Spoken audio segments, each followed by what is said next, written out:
Hello everyone. AP EAMCET BiPC అగ్రికల్చర్కి సంబంధించి important update వచ్చింది. సర్టిఫికేట్ వెరిఫికేషన్కి సంబంధించి చాలామంది సర్టిఫికేట్స్ రిజెక్ట్ చేయడం జరిగింది.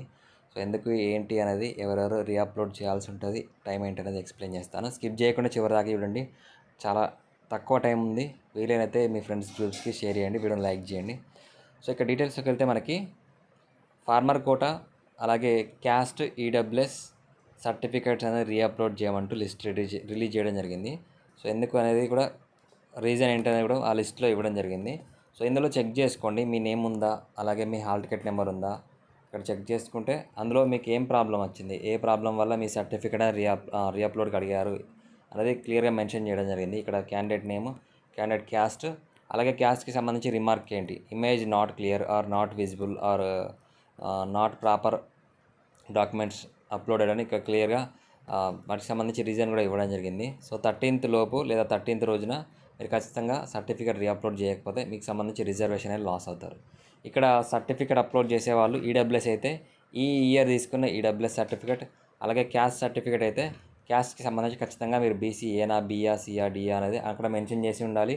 ఓబీసీ సర్టిఫికేట్ అనేది not accepted. So next farmer కోటాకి సంబంధించి ఇక్కడ ఎలిజిబిలిటీ లిస్ట్ అయితే ఇచ్చారు, అది నాట్ ఎలిజిబిలిటీ లిస్ట్ అయితే ఇవ్వడం జరిగింది.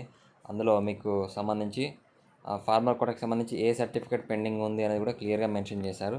ఆ సర్టిఫికేట్ అనేది అప్లోడ్ చేయడానికి ట్రై చేయండి. సో ఇక్కడ చూడండి, ఫామ్ 1, ఫామ్ 2, అలాగే 1B అడంగల్ school of study. So study సర్టిఫికేట్స్కి సంబంధించి డీటెయిల్స్ ఇచ్చారు. సో మీ క్యాండిడేట్ నేము అలాగే ఇలా డీటెయిల్స్ అవన్నీ ఇవ్వడం జరిగింది. చెక్ చేసుకోండి. కరెక్ట్గా లేని వాళ్ళు ఎవరైతే ఉన్నారో ఖచ్చితంగా 13th లోపు అప్లోడ్ చేయకపోతే మీకు సంబంధించి ఈ రిజర్వేషన్ అనేది లాస్ అవుతారు. చాలామంది ఫామ్ 1 సబ్మిట్ చేశారు, ఫామ్ 2 సబ్మిట్ చేయలేదు, ఫామ్ 2 సబ్మిట్ చేశారు, ఫామ్ 1 సబ్మిట్ చేయలేదు. సో 2 అప్లికేబుల్ అవుతాయినే, 2 సబ్మిట్ చేస్తేనే మీరు ఫార్మర్ కోటాకి ఎలిజిబుల్ అవుతారు. అలాగే ప్రాపర్ డాక్యుమెంట్ కూడా మీకు సంబంధించి land owner record, 1B adangal లేదా పట్టా, పాస్బుక్ అవి అప్లోడ్ చేయాలి. సో అవి అప్లోడ్ చేయని వాళ్ళంటే అప్లోడ్ చేయండి, మీ ఫ్రెండ్స్ ఎవరంటే వాళ్ళకి షేర్ చేయండి. డిస్క్రిప్షన్లో ఈ పీడిఎఫ్స్కి సంబంధించి లింక్స్ అనేవి ఉంటాయి, టెలిగ్రామ్ ఛానల్లో కూడా అవైలబుల్గా ఉంటాయి, చెక్ చేసుకోండి. Thank you.